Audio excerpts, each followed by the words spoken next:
सृष्टीच्या निर्मितीचा उपक्रम, ज्याच्यावरती शुकदेव गोस्वामी परीक्षित महाराजांना वर्णन श्रवण करण्याचा लाभ देत आहेत. श्लोक संख्या 6 पर्यंत चर्चा झालेली आहे. परीक्षित महाराजांनी शुकदेव गोस्वामींकडनं भगवंतांच्या ज्या निजी शक्ती आहेत, स्वतःच्या शक्ती आहेत, स्वाभाविक शक्तीत आहेत, त्यांच्याद्वारे या दृश्य ब्रह्मांडाची सृष्टी कशी केली ते ऐकण्याची इच्छा प्रकट केली आहे. कारण मोठ्यातल्या मोठ्या देवतांसाठी सुद्धा हा विषय अचिंत्य आहे, चिंतनाच्या पलीकडचा आहे. पराप्रकृती अर्थात आध्यात्मिक शक्तीबद्दल जाणणे तर कठीणच आहे, परंतु अपराशक्ती अर्थात भौतिक प्रकृतीमध्ये सृष्टीची कशी निर्मिती होते त्याबद्दलही श्रवण करणे अत्यंत महत्त्वाचं आहे. कारण ह्या जगतामध्ये सृष्टी कशी निर्माण झाली आणि भगवंत या सृष्टीची निर्मिती कशी करतात हाही अत्यंत गुह्य विषय आहे. भारतामध्ये अनेक असे मूर्ख लोक आहेत ज्यांना भौतिक शक्तीबद्दल काही माहिती नाही आणि भगवंत कोण आहे, निराकार आहे की काय आहे याच्यावरती आपलं मत देण्यामध्ये त्यांना अत्यंत उत्साह असतो. परंतु ब्रह्माजी स्वतः ब्रह्मसंहितेमध्ये सांगतात, ईश्वरः परमा कृष्ण सच्चिदानंद विग्रह अनादिरादिर्गोविंदः सर्व कारण कारणम. भगवंत केवळ कृष्णच आहेत आणि ते अनादी आहेत. त्यांचा काहीही दुसरा आदी नाही. ते सर्वांचे आदी अर्थात प्रथम आहेत. आणि हे भगवंत गोविंद आहेत कारण ते भक्तांच्या इंद्रियांना आनंद देतात आणि गायींनाही आनंद देतात. आणि ते सर्व कारणांचे कारण आहेत. भौतिक शरीरांना निर्मिती करण्याचं कार्य प्रकृती करते, परंतु हे जरी भौतिक शरीरांचं कारण असलं तरी ह्या कारणाचेही सर्व कारण भगवंत आहे. अर्थात या सर्व शक्ती भगवंतांपासून निर्माण झालेल्या आहेत. आणि भगवंतांकडे आपल्याला जर त्यांच्या निजधामामध्ये जायचं असेल तर आपल्याला हे सर्व ज्ञान प्राप्त करायला पाहिजे. त्यामुळे परीक्षित महाराज अशा मूढ व्यक्तीप्रमाणे परीक्षा करीत नाही आहेत. अत्यंत बुद्धिमान व्यक्तीप्रमाणे ते परीक्षा करीत आहेत की प्रभू आपण मला या सृष्टीच्या निर्मितीची दिव्य माहिती द्या. कारण अशा पद्धतीने दिव्य ज्ञान प्राप्त केल्यानंतरच आपल्याबद्दल आम्हाला परिपूर्ण ज्ञान प्राप्त होईल आणि आपल्या चरणांप्रती आम्हाला आकर्षण उत्पन्न होईल. निर्मिती आणि प्रलयाची विधी काय आहेत हे परीक्षित महाराज विचारतात.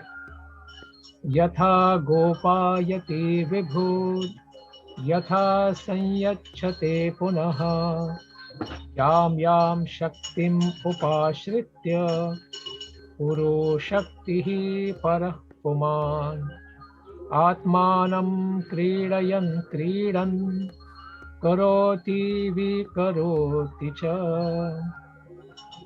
कृपा करून हे शुकदेव गोस्वामी मला सर्व शक्तिमान भगवंत श्रीकृष्ण कशा पद्धतीने आपल्या विभिन्न शक्ती आणि विभिन्न अंश यांचे व्यवहार या जगतामध्ये पालन करण्यासाठी लावतात त्याबद्दल मला श्रवण करण्याची इच्छा आहे.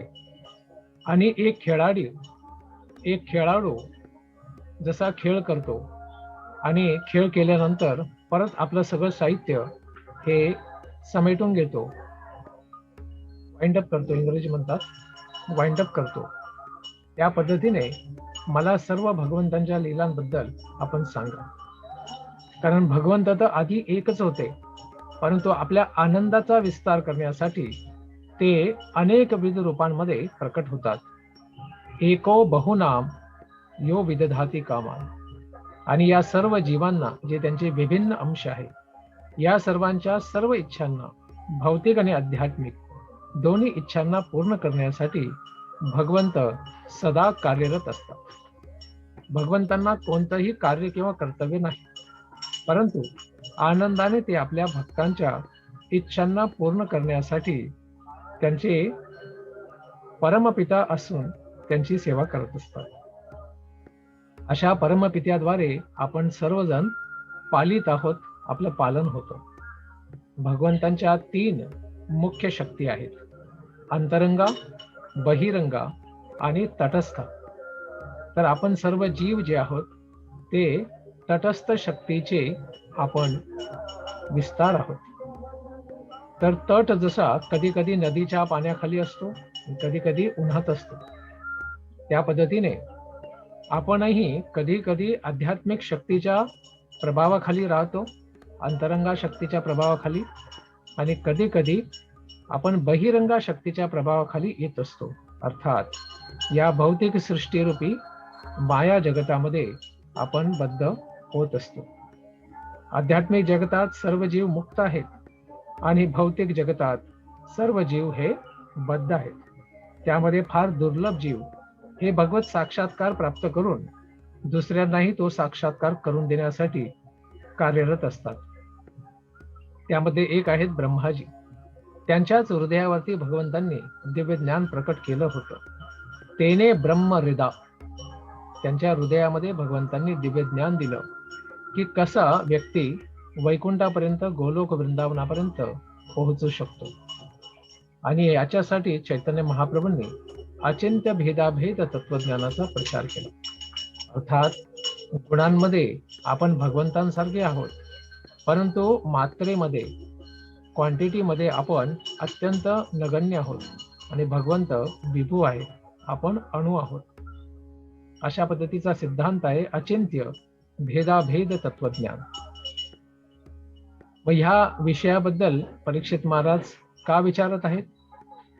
नूनम भगवतो ब्रह्मन् हरेर अद्भुत कर्मणः दुर्विभाव्यम इवा भाति कविभिश्चापि चेष्टितम्.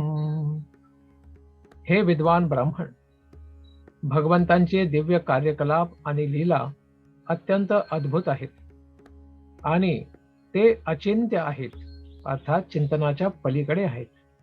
कारण अनेक विद्वान पंडितांच्या द्वारे खूप प्रयत्न करूनही याबद्दल संपूर्ण ज्ञान प्राप्त करण्यामध्ये ते सिद्ध होत नाहीत. अर्थात फार कठीण आहे भगवंतांच्या भौतिक शक्तींबद्दलही पूर्ण ज्ञान प्राप्त करणे. हे संपूर्ण जगत भगवंतांचं केवळ एक छोटासा अंश आहे, परमात्मा. त्यांच्याद्वारे पालन केलं जातं. एकांशेन स्थितो जगत. फक्त एक अंश संपूर्ण जगताला सांभाळत असतात आणि भगवंत या भौतिक संसाराच्या पलीकडे सर्वथा विराजमान असतात आपल्या गोलोक वृंदावन धामामध्ये. नारायणः परो व्यक्तात. अव्यक्तच्याही पलीकडे भगवंत विराजमान आहेत. आता शास्त्रज्ञही म्हणायला लागलेत की बाहेरच्या ग्रहगोलांवरती बी, मंगळावरती किंवा चंद्रावरती ही सृष्टी असू शकते. तर हे आधीपासूनच आध्यात्मिक शास्त्रांमध्ये सांगितलेलं आहे. जीव सर्वगतः. जीव जे आहे ते सर्वत्र आहे, वेगवेगळ्या रूपात असतील परंतु सर्वत्र आहे. आणि भगवद्गीता ही आपल्याला सांगते, यांती देवव्रता देवान पितृन यांती पितृव्रताः भूतानि यांती भूतेजा यांती मध्या जिनोपिमा. जे देवतांची पूजा करतात ते देवतांकडे जातात, जे पितरी लोकांची पूजा करतात ते पितरी लोकात जातात, भूतांची पूजा करणारे भूतांकडे जातात आणि माझी पूजा करणारे माझ्याकडे येतात. त्यामुळे यतोमत ततोपत हे तत्वज्ञान चुकीचं आहे. मला पाहिजे त्या रस्त्याला मी जाईल आणि मी पाहिजे त्या गंतव्याला पोहोचेल असं होऊ शकत नाही. योग्य प्रकारचा मार्ग अवलंब केल्यानेच व्यक्ती त्या त्या प्रकारच्या ठिकाणी पोहोचू शकतो, अन्यथा नाही पोहोचू शकत. तर भगवंत किती आहेत हे समजणं फार आवश्यक आहे. यथा गुणांस्तु प्रकृतेर युगपत् क्रमशोऽपि वा बिभरति भूरिशस्त्वेकः कुर्वन् कर्माणि जन्मभिः.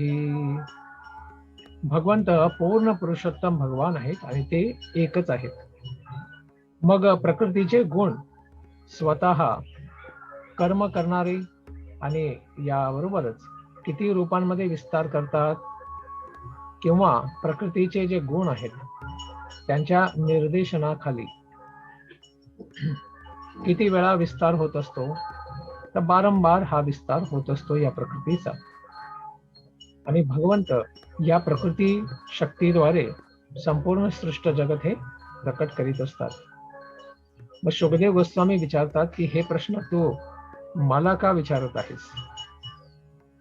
विचिकित्सितम् एतन्मे ब्रवीतो भगवान यथा शाब्दे ब्रह्मणि निष्णातः परस्मिंश्च भवान खलु. कृपया या सर्व संशयप्रद प्रश्नांचं आपण निवारण करा.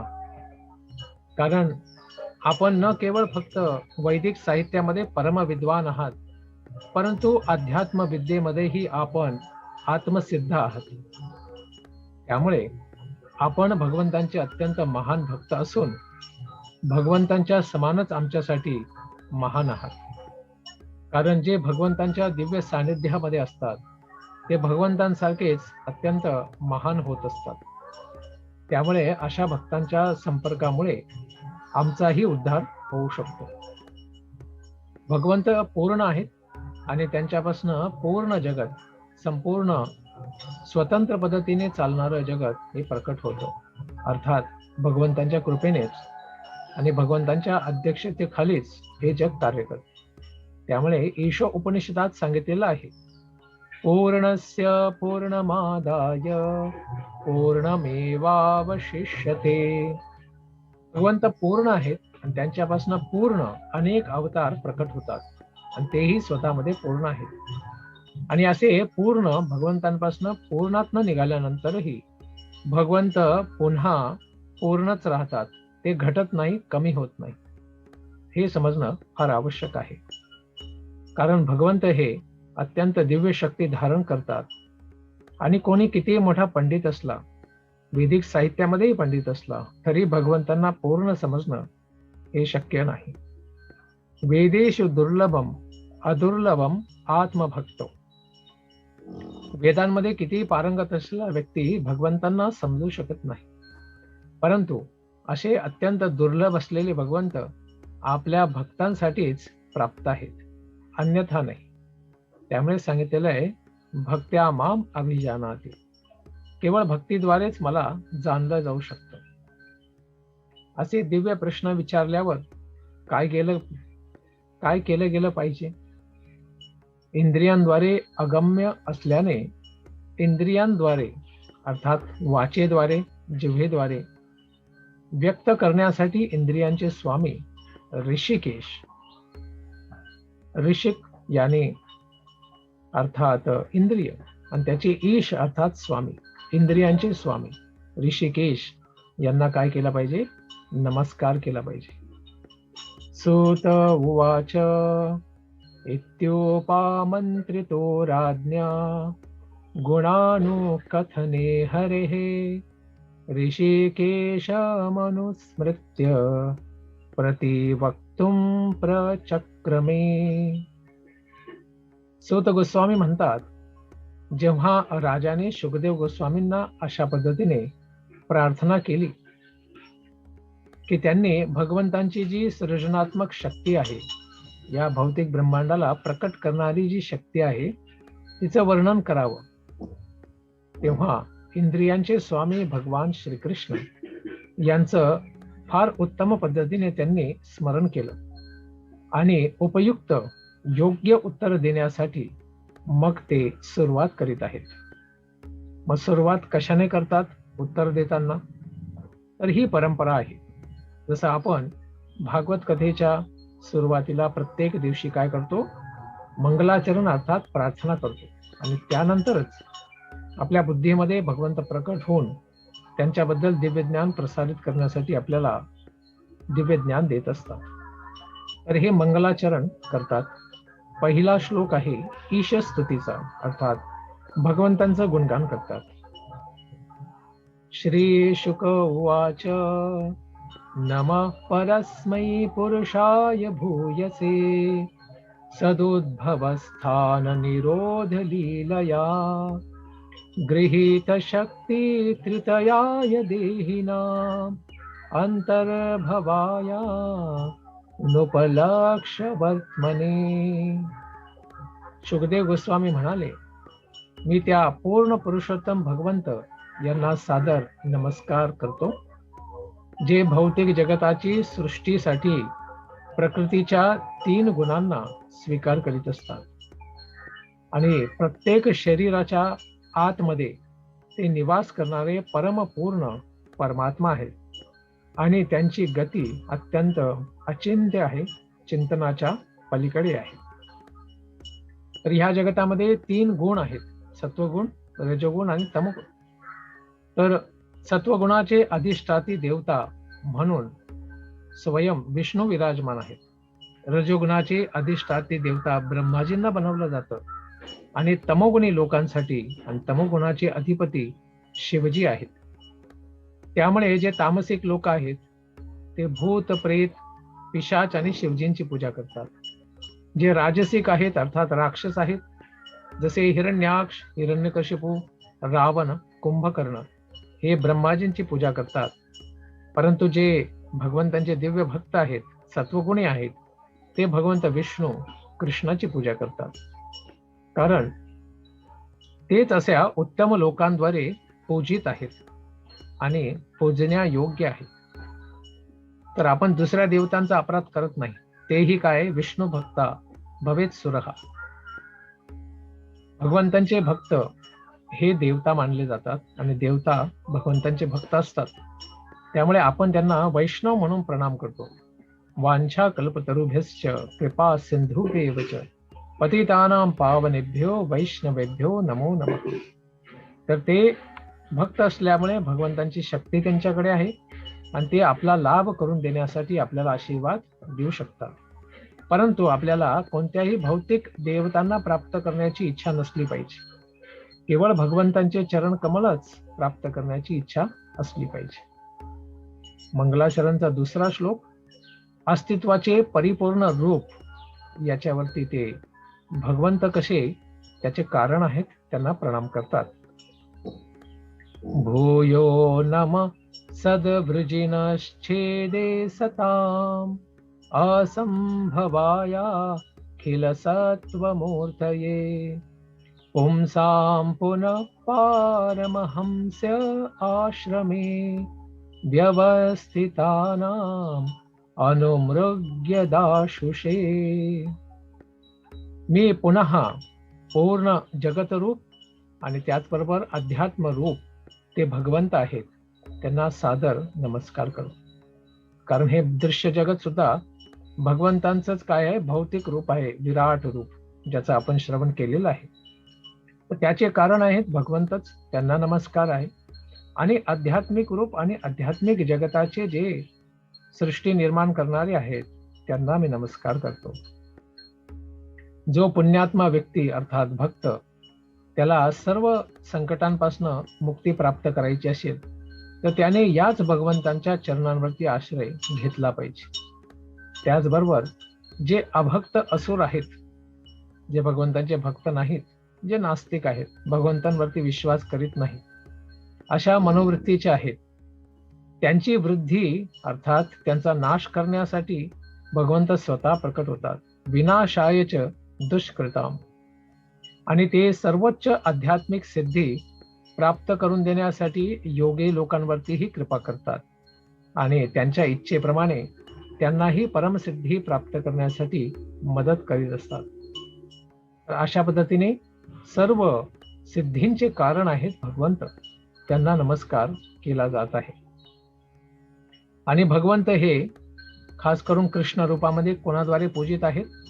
केवळ महान भक्तांद्वारे. जसं कुंती देवी, तर कुंती देवी स्वतः सांगत असते की परमहंस जे लोक आहेत, जसा हंस सुंदर सुंदर मानस सरोवरातलं जलच प्राप्त करत असतो, तो काही कावळ्यासारखा घाणेरड्या गोष्टींमध्ये तोंड टाकत नाही. त्याच पद्धतीने परमहंस भक्त सुद्धा भौतिक देवी देवतांच्या मागे लागत नाही किंवा भौतिक इच्छांच्या मागे लागत नाही. ते केवळ भगवंतांच्या चरण कमलांचंच स्मरण, बंधन आणि पूजन करत असतात आणि त्यांच्याच भक्तीमध्ये ते निरंतर लागलेले असतात. अशा भगवंतांचं परमकल्याण करण्यासाठीच भगवंत सर्व कृपा करीत असतात. परित्राणाय साधूनाम, साधू लोकांचं ते सर्वथा रक्षण करीत असतात आणि त्यांना धर्माच्या मार्गावर चालण्यासाठी सद्गुरूच्या रूपाने ते स्वतः आचार्य रूपाने प्रकट होत असतात. त्यामुळेच भागवतमच्या 11व्या स्कंदामध्ये भगवंत उद्धव गीतेत सांगतात, आचार्य माम द्विजानीय, अर्थात आचार्य मीच स्वतः आचार्य रूपामध्ये प्रकट होतो. त्यामुळे अशा आचार्यांचा कधीही अवमान करू नये, अपराध करू नये. आणि ए यथा माम प्रपद्यन्ते, जे ज्या ज्या पद्धतीने माझ्या चरणांवरती आश्रय घेतात त्या त्या पद्धतीने मी त्यांचा उद्धार करण्यासाठी त्यांना आशीर्वाद देत असतो. तरीही काही लोक ब्रह्म अर्थात निर्विशेष निराकार रूपाप्रतीच आसक्त असतात, परंतु ते सुद्धा भगवंतांची भक्ती केल्याशिवाय त्या ब्रह्मानंदाची प्राप्ती करू शकत नाही. त्यामुळेच स्वतः शंकराचार्यांनी, आदि शंकराचार्यांनी त्यांच्या भक्तांना, तथाकथित भक्तांना सांगितलं, भज गोविंदम भज गोविंदम भज गोविंदम मूढमते. मूर्ख व्यक्ती, तू काय कर, गोविंद भगवंतांचं भजन कर आणि मृत्यूच्या काळामध्ये तुला तुझं ग्रामरचे नियम आणि भौतिक ज्ञान काही कामात येणार नाही. तू भगवंतांचंच भजन कर, ज्याच्यामुळे तुझी बुद्धी ठिकाणावर येईल. असे भगवंत सदा सर्वदा कुठे रममाण असतात हे सांगतायत 3ऱ्या मंगलाचरणच्या श्लोकामध्ये. नमो नमस्ते स्तृषभाय सात्वतां, विदुर काष्ठाय मुहुः कुयोगिनां, निरस्त साम्यातिशयेन राधसा, स्वधामनि ब्रह्मणि रंस्यते नमः. मी त्या भगवंतांना सादर नमस्कार करतो जे यदुवंशाचे संगी आहेत.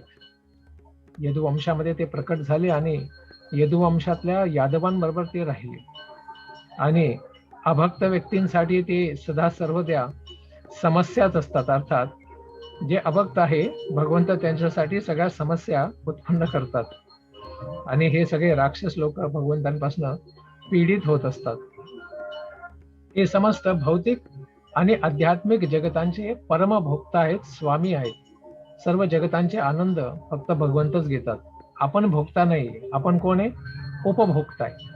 अर्थात भगवंतांना आनंद दिल्यानंतर आपण आनंदी राहू शकतो, अन्यथा नाही. आणि ते वैकुंठामध्ये, गोलोक वृंदावनामध्ये स्थित आहेत आणि त्या दिव्य धामाचाही ते आनंद घेतात, भोग करतात. कोणीही त्यांच्या समतुल्य नाहीत. निरस्त साम्यातिशयेन राधसा, त्यांच्या समान दुसरा कोणी नाही. ईश उपनिषदातही सांगण्यात आलेलं आहे.